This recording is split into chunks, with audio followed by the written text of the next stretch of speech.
خیری پوښتنه به کومه چونکې د سوشل میډیا دور دی، د سوشل میډیا یو یلغار راغلی دی او دا مختلف ځوانان او مختلفې پیغلې په دغه یلغار کې مبتلا دي او د هر قسمه فتنې او فساد سره مخ دي. ډېره بې حیایي او فحاشي خوره شوې ده. د مور پلار د مشر د کشر د دغه ټولو تمیز ختم شوی دی.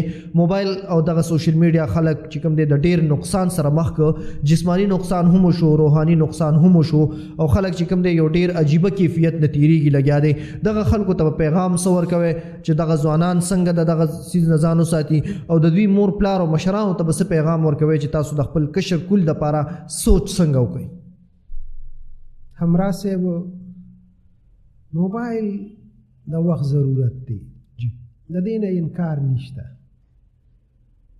د لویم که غټ دی د هغه دپاره هم ضرورت دی او که ماشوم دی د هغه د قلارولو دپاره هم ضرورت دی. او مور او پلار ته که مونږ ډېر ووایو چې وړو له موبایل لاس کې مو ورکوئ، خو ورکوي. او دا هغه پوی خلک چې هغه په خپله دا دعوت چلی چې بچو له موبایل لاس کې مو ورکوئ، هغوی هم وله ورکوي. صحیح. نو دا به خامخا دا لاس له ورځي او هلک له به هم ورځي لاس کې او جینۍ له به هم ورځي او ماشوم له به هم ورځي او غټ هر چا لاس کې وي. بالکل. مور او پلار له دا احتیاط پکار دی چې نظر پې وساتي، چې بچی یې ګوري یو لیمټ ولا مقرر کی، یو وخت ولا مقرر کی چې بچی د دې ټیم نه دې ټیمه پورې به موبایل ګوري بس. او بیا هغه ټیم کې په هغې باندې نظر ساتي چې یاره دې پسې غلط اکټیویټي خو نه کوي، چې یاره دې صحیح څه ګوري پسې د مقصد او د فایدې څیز پرې کوي. او بچو ته دا ترغیب ورکړي دا څیز وګورئ، دا وګورئ.